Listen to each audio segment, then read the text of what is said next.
看见，三字经它是有多么的重要啊。那么呢，下面我想呢向大家汇报的就是三字经的作者，这么重要的一本书啊，对作者我们不能不讲啊，对不对？孟子有一个观点读一本书必须要了解它的作者，如果不知道它的作者，那么可能对这个书的理解有可能出现什么对，出现偏差。可是遗憾的是，我也不知道三字经的作者到底是谁。为什么呢？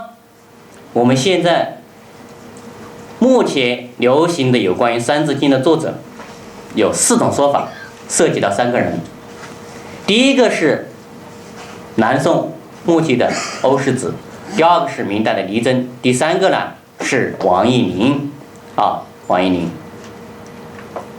所以关于他的作者至少有这么4种说法4种说法，每一种说法都有他支持的这一个论据和论证大家谁也没有说服谁。特别是在欧世子和王逸宁之间，我们这里有没有朋友来自于广东佛山呢？有没有？浙江宁波的也没有。那我就跟大家讲一下2007年的时候，广东佛山跟浙江宁波展开有关于三字经作者的大讨论，谁也没有说服谁。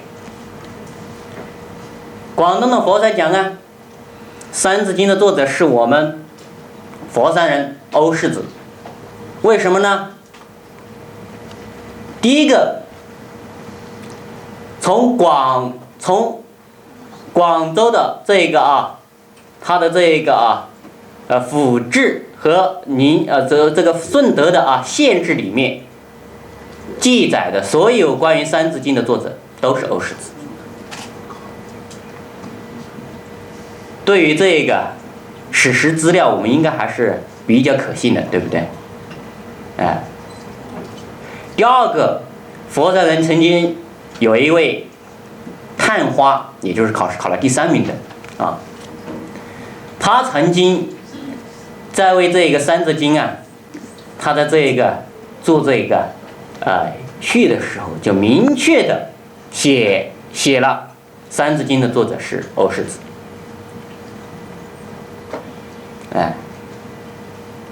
还有一个，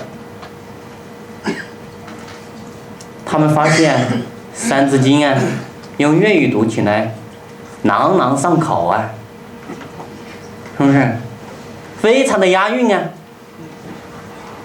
所以的话他们认定三字经的作者是欧世子。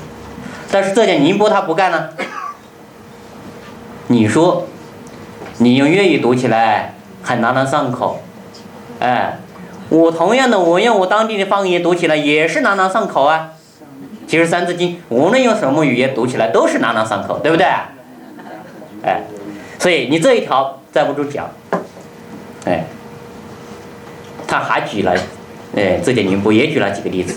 第一个，有一个人作序，也是为三字经作序，他同样的他也写了三字经的作者是王逸宁，不是欧世子包括我们清朝湖南衡阳人霍兴思，他在为三字经做这一个注解的时候写了一个序，也是明确的指出三字经它的作者是王逸宁。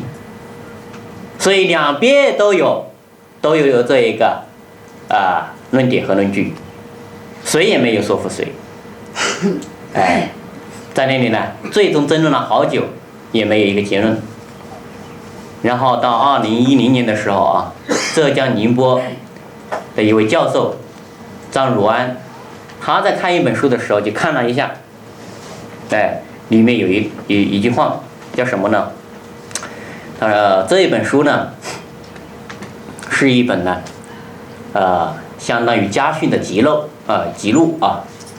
很多的家训。他在里面的家训里面就发现了一句话，叫什么呢？为人祖父者，